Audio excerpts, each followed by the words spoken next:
네, 11시 터닝포인트 시간 출발합니다. 지수는 빨간불인데 사실 그닥 마음에 드는 시장은 아닙니다. 상승하는 종목 역시나 오늘도 크지 않고요.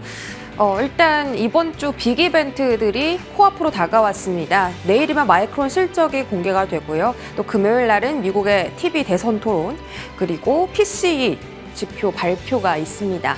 엔비디아가 지난밤에 저가 매수가 유입되면서 6%나 주가의 회복이 나타났습니다. 그러면서 오늘은 다시 한번 반도체 안에서도 하이닉스 그리고 HBM 쪽에 집중이 되는 모습이고요. 그렇다고 해서 반도체 섹터가 막 강한 건 아닙니다. 외국인들이 매도세를 보이고 있거든요. 지수는 코스피 2,780포인트고 코스닥은 842선입니다. 수급으로 봤을 때 외국인이 나홀로 순매수를 거래소에서 보이고 있는데 개인도 같이 담고 있네요. 개인과 외국인의 동반 사자세. 그런데 외국인은 오늘 삼성전자, 하이닉스를 모두 다 팔고 있습니다. 기관의 금융투자 중심으로 매물 출회가 쏟아지는데 하이닉스를 오늘 담고 있습니다. 지금 구간에서 하이닉스가 일종 고점을 터치하고 있는데 기관의 매수세가 무섭게 늘어나고 있는 상황입니다. 코스닥 시장도 보겠습니다. 코스닥에서는 외인기관의 동반 팔자세에 연출됩니다. 기관이 45억 원대로 그렇게 크지 않고요. 외국인이 1,144억 원대, 그리고 선물 시장에서도 같이 팔자 포지션 잡고 있습니다. 오늘은 외국인 순매수와 순매도를 같이 보겠습니다. 외국인이 최근 들어서 삼성전자 사다가 어제부터 팔기 시작했고 오늘도 팝니다. 하이닉스도 팝니다. 그럼 그 물량이 어디로 갔을까요? 현대차 그룹주로 갑니다. 현대차, 우선주, 현대차, 그리고 EUB까지 전방위적으로 지금 담고 있는 상황이고 현대차에 대해서는 여전히 증권가에서는 긍정적인 평가를 내리고 있죠. 거기다가 LG그룹주도 외국인 순매수 계속 들어옵니다. LG전자 오늘 1등인데요. 계산을 해보니까 7거래일 연속으로 외국인이 순매수하고 있습니다. 지난밤에 이런 소식도 있었습니다. 애플의 목표 주가가 상향 조정을 받았죠. 아이폰 16의 판매가 더 길게 이어질 거다라는 증권가의 그 분석이 나오면서 애플 관련주들 오늘 또 부품주들도 상승세 같이 보이는데 과연 투자 접근 어떻게 해야 될지도 체크하면 좋겠네요. 외국인 순매도 보겠습니다. 자, 순매도는 역시나 반도체 투톱입니다. 삼성전자 팔고요. SK 하이닉스 팔고요. 그 다음에 HLB에도 외국인이 그동안 저가 매수를 계속 들어왔었는데 오늘 순매도하면서 6% 정도의 급락이 연출되고 있습니다. 코스닥 지수에 좀 압박을 주는 상황. HD 현대일렉트릭도 한미 반도체도 그러니까 좀 최근에 지수를 좀 잘 받쳐줬던 종목들에 외국인이 전부 다 매도를 하면서 과연 어떻게 이 종목들에 대응을 해야 할까? 과연 그 목요일, 금요일에 정말 중요한 이벤트들을 앞두고 있잖아요. 그래서 잠깐 이제 발을 빼는 건지 우리는 어떻게 대응을 해야 될지도 체크를 해보면 좋겠습니다. 기관 순매수 보시죠. 기관은 1등 데브시스터즈입니다. 데브시스터즈가 쿠키런 흥행 때문에 실적이 개선된다라는 이야기에 장 초반에 상한가까지 갔다가 지금은 20% 정도의 상승률을 기록하고 있고요. 한미 반도체 외국인은 파는데 기관은 담고 있네요. 그 외에도 최근에 강했던 이 삼성중공업 조선 섹터 안에서 이제 시세가 계속 될런지 삼성중공업 계속해서 담는 모습이고 SDI도 담고 있습니다. 오늘 또 리비안 관련 종목들의 주가가 급등합니다. 리비안이 또 시외 마켓에서 50%나 급등했다고 하죠. 2차 전지 관련 종목들 올라옵니다. 셀 종목들도 함께 담는 모습이고요. 거래대금 탑 보겠습니다. 거래대금 상위, 개인 투자자들이 가장 관심 많은 건 반도체 투톱과 전력 설비입니다. 대원전선, 그리고 대한전선, 세명전기. 대원전선은 이제 그 미국 수출 모멘텀 안고 있습니다. 거기다가 최근에 횡보하다가 오늘 조금 오랜만에 장대 양봉이 나왔기 때문에 다시 한번 고점을 향해서 갈 수 있는 흐름이 연출될지 지켜보시면 좋겠고요. 한국가스공사, 대왕고래 프로젝트의 대장 종목입니다. 오늘은 지지라인을 이탈하면서 큰 폭으로 하락세가 연출되는데요. 다시 한번 좀 이 테마에 대한 그 변동성을 강하게 느끼는 하루입니다. 이에 대해서 자세하게 체크해 보시죠. 지금 출발하겠습니다.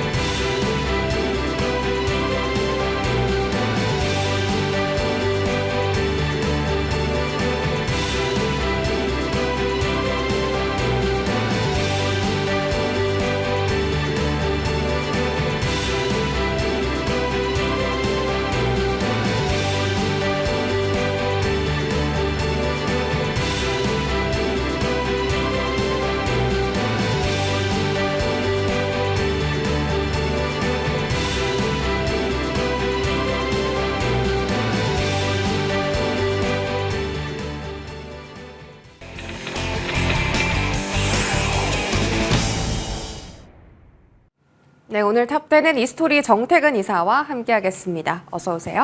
반갑습니다. 네, 매주 수요일마다 함께하는데 늘 수요일은 그런 날입니다. 이벤트를 어떤 코앞에 날인데요? 이벤트 발표를 코앞에 두고 있는 날이요. 보통 이제 목요일 날 네. 좀 그런 소식들이 많이 나오니까 변동성이 강한 장이죠. 탑10 오늘 외국인 기관이 동반 매도하고 있는 반도체 투톱 과연 어떤 대응이 필요할까요? 일단 엔비디아가 그저께 하락분을 하루 만에 또 만회를 했고요. 에버코어에서도 엔비디아 계속 좀 좋게 보는 상황입니다. 시총 3조 달러 선 회복을 했고 역시 고점 논란은 기우였을까요? 글쎄요.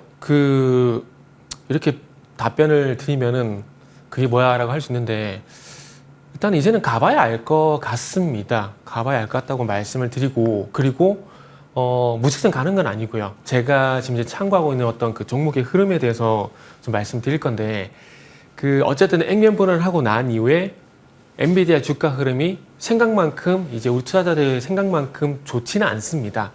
그런데 고점 논란은 계속 될 거고요. 그러면서 상승과 하락이 반복이 돼 나갈 겁니다. 그리고 또 중요한 건 시장이 대세하락으로 전환되기 전까지 큰 조정으로 들어가기 전까지는 엔비디아 계속 간다라고 볼 수밖에 없다라고 말씀을 드려야 될 것 같아요. 그러다 보니까 이런 생각을 하고 있는데 이런 생각을 하고 있는 근거가 뭐냐면 2020년도에 애플도 한번 잘 보세요. 그때 당시에 애플의 주가가 상당히 뜨거웠었거든요. 근데 애플 같은 경우도 2020년 6월 전후에서 액면 분할을 했었어요. 그런데 그 액면 분할 공교롭게도 그 액면 분할 전후에서 그 애플의 상승 기울기가 가팔랐다가 완만하게 좀 변화가 됐거든요. 그러면서 한동안 가다가 2021년도 7월인가요? 6월인가요? 그때 애플의 주가가 꺾이게 되면서 조정으로 들어갔거든요. 그러니까 액면 분할 이슈가 있고 한 1년가량은 주가가 갔다라는 겁니다. 그런데 엔비디아도 그렇게 될지 안 될지 모르겠지만 적어도 과거 애플이었던 사례를 한번 참고해 보게 된다라면은 그 끝은 가봐야 알겠지만은 그래도 당분간 갈 가능성이 높다라고 판단을 하게 되는 거죠. 그러면서 앞으로 나오는 이슈들이 나올 때마다 이슈가 나올 때마다 그런 이슈들을 가지고 요거는 이제 뭐 제가 그런 판단을 할 수 있는 것이 전적인 능력이 있는지 모르겠지만 네. 그런 이슈가 나올 때마다 이제 끝이구나, 아니다 더 가겠구나라는 판단을 계속 상황상은 나아가게 되면서 할 수밖에 없다라고 말씀드려야 될 것 같아요. 결론은 기우다네요. 고점 논란 그렇게 걱정하지 않아도 된다라는 말씀으로 들리는데 네, 그러면 그렇게 뭐 그냥 빠질 때마다 네. 그냥 안전하게 편안하게 담으면 될까요? 예전보다는 그렇게 해도 되는데 단지 예전보다 수익률은 낮을 수밖에 없고 그리고 예전보다는 상승의 길기가 완만해졌다라는 점은 감안을 하고 엔비디아에 탑승을 하셔야 됩니다. 하이닉스까지도 그렇게 같이 묶어서 보면 될까요?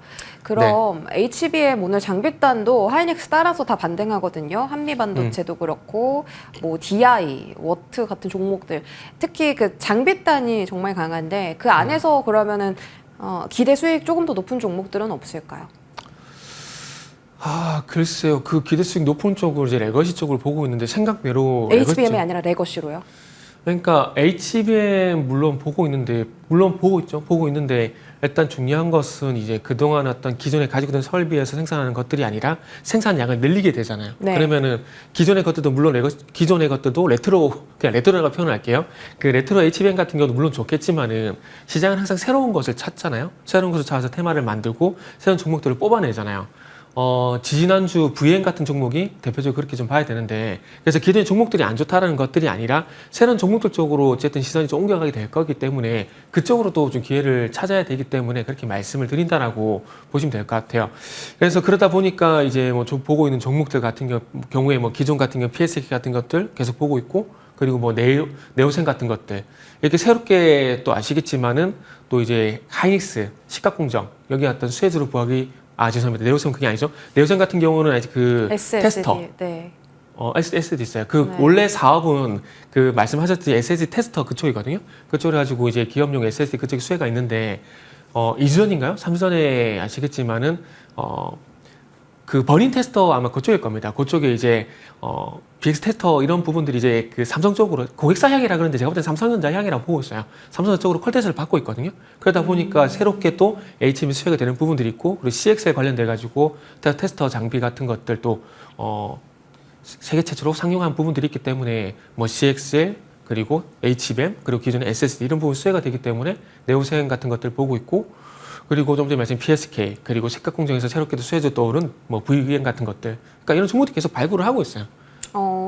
우리 정태근 이사님은 그 하이닉스 HBM 쪽 대세론자셨는데 네. 오늘은 또 레거시 이야기를 해주시네요. 아, 시장 우리 흐름이 좀 항상 반만 바뀌고 볼 수 있나요? 없잖아요. 삼성전자는 뭐 TSMC 통과 때문에 뭐 HBM 테스트 통과 못할 거다 이런 이야기 좀 강력하게 해주셨던 부분이 있어서 그럼 레거시로 아예 룬을 돌려야 돼요 지금은? 그게 플러스인 거죠.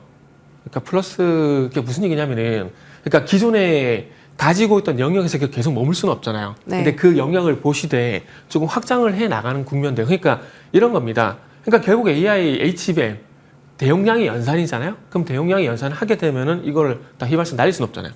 그러면은 또 저장이 필요하잖아요. 좀 그러면은- 스탠스가 바뀌셨네요. 아니에요. 확장. 아니에요. 확장. 기존의 주력은 HBM이 맞고 HBM 필두로 해서 확장되는 여부. 그걸 보자라는 거죠. 알겠습니다. 삼성전자 반도체 파운드리 공장에서 결함이 발생했다. 아니라고 했고요. 네네. 주가도 사실 그렇게 반응이 없는데 뭐 대응할 게 있을까요? 근데 이 얘기가 조선일보 쪽에서 나왔더라고요. 맞아요. 조선일보 나왔어요. 나왔는데 뭐 이런 결함 발생 문제가 아니더라도 지금 삼성전자가 그 파운드리 쪽은 쉽지 않은 건 사실입니다. 최근에 어떤 얘기가 있었냐면은 구글하고 퀄컴이 그 3나노 관련돼 가지고 TSMC를 할까 삼성전자 할까 계속 고민을 하다가 네. 결국 TSMC 쪽으로 가버렸거든요. 근데 TSMC 3나노가 더 비싸요. 근데 이 기업들이 왜 TSMC 선택할까요? 지금 이제 파운드리 쪽으로 공략할 수 있는 고객들이 누가 있냐면은 엔비디아, AMD, 인텔, 퀄컴, 미디어텍, 애플, 구글들이 있거든요. 네. 애플하고 엔비디아는 줄 수가 없어요. 줄 수가 없는 상황들이고, 그리고 이제 그 외 AMD, 인텔, 미디어텍, 애플이란다, 구글 이런 것들이 있는데, 그러면 그 속에서 이제 퀄컴, 구글이 빠져나갔고, 그러면 AMD, 인텔, 미디어텍 이런 것들이 있는데, 과연 인텔도 맡길까라는 생각이 들거든요. 그러면 AMD, 미디어텍으로 좁아질 수밖에 없는데, 지금은 AMD 정도만 이제 해주길 바랄 수밖에 없는 상황들이라는 거죠. 그리고 과거부터 수율이라든지, 그리고 전력 효율성, 여기에 대한 문제가 삼성전자 쪽에서 끊임없이 나왔었습니다. 그러다 보니까 과거에 퀄컴 같은 경우에도 칩 생산을 맡겼다가 이 수율 문제 때문에 결국에는 TSMC로 옮기는 그런 사례가 있었거든요.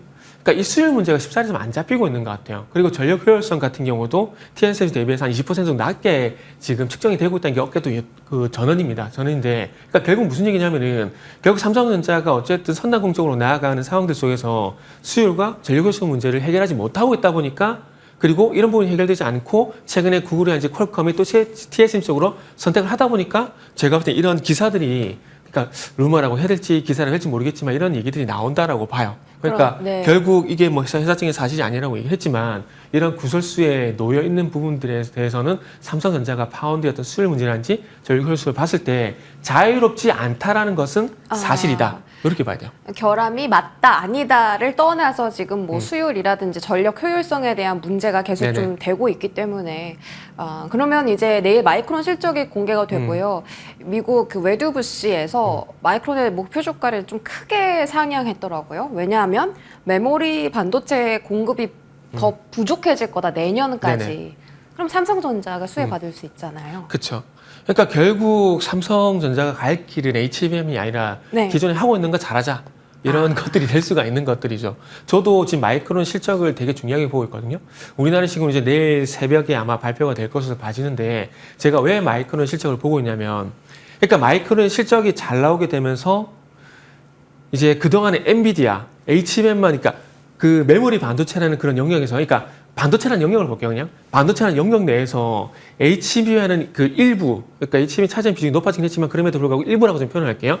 일부 여기에만 한정돼서 이쪽만 계속해서 쳐다봤거든요. 그런데 마이크론의 실적이 잘 나오게 되면서 이 마이크론 효과로 인해 가지고 레거시까지 그 분위기가 전이가 되게 된다라면은, 그러면 삼성전자가 안 갈 이유가 저는 없다라고 생각을 하고 있습니다. 그리고 최근에 기업용 SSD 같은 경우도 매출이 상당히 많이 늘어나고 있는 부분들이 있고, 낸드라든지 그리고 DDR5, DDR4, 뭐 DDR3 같은 경우도 마찬가지로 좋아지고 있는 부분들인데, 저는 시장이 그쪽은 안 보고 있어요. 그런 분명히 계기가 필요한 거거든요. 근데 그런 계기가 필요한데 마이크론 실적이 좀 그렇게 해주지 않을까라는 그런 기대감들을 좀 가지게 되는 것들이죠. 그러다 보니까 마이크론 실적에 주목을 하고 있고 네. 그 효과로 해서 HBM만 제한돼서 보는 게 아니라 레거시 쪽으로 이제 같이 가는 분위기가 됐으면 좋겠다는 제 개인적인 바람. 이 분위기가 진짜 지난주랑 굉장히 상반이 됩니다. 지난주까지만 해도 다 하이닉스 쪽이었는데 이제 많은 분들께서 삼성전자, 레거시 봐야 된다라는 이야기가 좀 슬슬 들려오네요. 아니 이렇게 말씀하시면 시청자분들이 오해하시는데 네. 지난주는 그 삼성전자 선택 HBM만 제한시켜서 삼성전자만 볼래 하이닉스만 볼래 했으니까 제가 하이닉스만 본다라고 말씀을 드린 거예요. 네. 삼성전자 갖고 계시도 오해하시면 안 됩니다. 알겠습니다. 그래서 뭐 삼성전자는 뭐 지금도 매수 가능한지 그것만 한번 마지막으로 여쭤볼게요. 가능하죠. 왜냐하면 가능하다. 삼성전자가 하이닉스 갈 때 못 간 거 아니잖아요. 단지 하이닉스보다 낮았을 뿐이라는 거죠. 그렇기 때문에 가긴 갑니다. 가긴 가는데 하이닉스 대비는 조금 낮다라는 게 단점인 거고. 그런데 만약에 HBM도 HBM이지만은 레거시 쪽까지 가게 된다면 삼성전자가 어떻게 될지 지켜봐야 되겠죠? 네, 알겠습니다. 반도체에서 전력 설비로 넘어가겠습니다. 네. 오늘의 전력 설비, 특히 전선주들의 반등을 어떻게 해석해야 될지 궁금하고요. 대원전선도 그렇고 LS 일렉트릭도 지금 미국의 수출 쪽 그 모멘텀이 잡혀 있거든요. 네네. LS 일렉트릭도 북미 배전 시장 진출 박차. 이런 소식들 계속해서 이 전선주들 이끌어줄 재료라고 봐도 돼요. 수출주. 지금, 그러니까 최근에 와서 저도 전력 관련된 종목들 주가 흐름을 체크를 하고 있거든요. 그러니까 결국 이런 뉴스들이 좀 이끌어주면 좋겠지만은 지금 현재 상황에서는 과연 잘 잡아줄 것인가, 잘 잡아주고 있느냐, 그런 관점에서 좀 봐야 되지 않을까라는 말씀을 좀 드려야 될 것 같아요. 쉽사리 무너지진 않겠지만은 어쨌든 전력 쪽에는 HD 현대 일렉트릭이 대장입니다. 근데 이 종목이 최근에 와서 어쨌든 추가 상승이 제한이 되고 있고요. 그리고 LS 일렉트릭 같은 경우에도 뭐 길적으로 보게 되면 21선 돌파가 현재 쉽지 않은 모습을 현재 보여주고 있습니다. 그러다 보니까 지금은 어쨌든 이런 뉴스로 해서 주가가 좀 버텨주기를 바라는 게 좀 우선이지 않을까라고 생각이 좀 들거든요. 네. 최근에 방산도 그렇고 전력도 그렇고 1월달, 2월달, 3월달 그렇게 잘 가다가 최근 상당히 많이 주춤해졌어요. 주춤해진 상황들이고 그러다 보니까 가격 조정은 물론 종목 따라 들긴 하지만 가격 조정은 아니고 기간 조정이 좀 들어간 것이 아닌가라는 그런 생각이 좀 들고 있습니다. 그러다 보니까 결론은 네. 이런 뉴스들이 상승으로 이끌기보다는 주가를 좀 이렇게 지켜주는, 잡아주는 그런 역할을 하는지를 좀 보셨으면 좋겠어요. 지지력을 확보해주는 가격 조정보다는 기간 조정이다. 그럼 언젠간 반등을 하겠네요.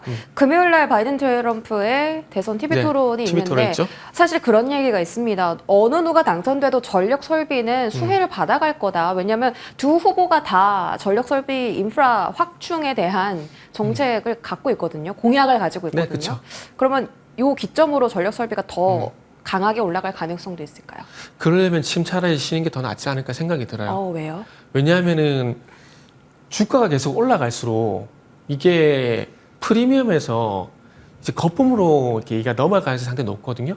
그렇기 때문에 차라리 쉬는 게 낫다라고 봐요. 예를 들게 되면은 작년에 한미반도체 잘 보자고요. 한미반도체가 6만 원까지 상당히 가파르게 달려가다가 한 4달, 5달 정도 계속 6만 원 보면서 기간 조정이 나왔었거든요. 네. 그리고 난 다음에 상한가가 나오게 되면서 15만 원까지 달려가는 그런 힘들이 있었는데, 그러니까 결국 기간 조정을 거치게 되면서 가격 프리미엄을 일정 부분 조금 반영을 시켰고 적정 주가라는 그런 의미를 만들어 갔다라는 거죠. 그래서 그런 관점에서 보게 된다라면은 지금 전력 설비 같은 경우에 많이 올랐다라는 건 솔직히 부정을 할 수는 없습니다. 네. 단지 지금 시장의 어떤 전반적인 성격이 종목 장세다 보니까 잘 무너지지 않는다 뿐인 거죠. 잘 무너지지 않는다라는 것 뿐이지 가격이 낮다라는 건 절대 아닙니다. 그렇게 본다라면은 차라리 기간 조정이든 가격 조정을 거치게 되면서 충분히 이런 부분들을 해소를 하고 말씀하셨듯이 요런 그러니까 전력 위에 상당 개념이 인프라.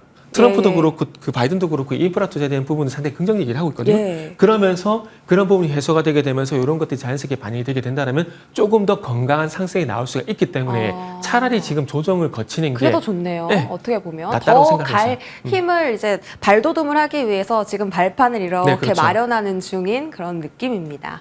알겠습니다. 전선은 계속 긍정적으로 보겠고요. 마지막으로 화장품 섹터도 좀 보겠습니다. 화장품 오늘 뭐 사는 게 APR 사고 아까 외국인 실리콘도 담았거든요. 네. 실리콘트는 뭐 워낙 많이 오른 거 다들 알고 계시고 API 같은 경우는 요새 좀 횡보를 하고 있습니다. 지금 달러가 강세잖아요. 그래서 수출에 대한 모멘텀들이 많이 부각이 되는 것 같아요. 화장품주에 대한 시선은 계속 끌고 가도 괜찮을까요?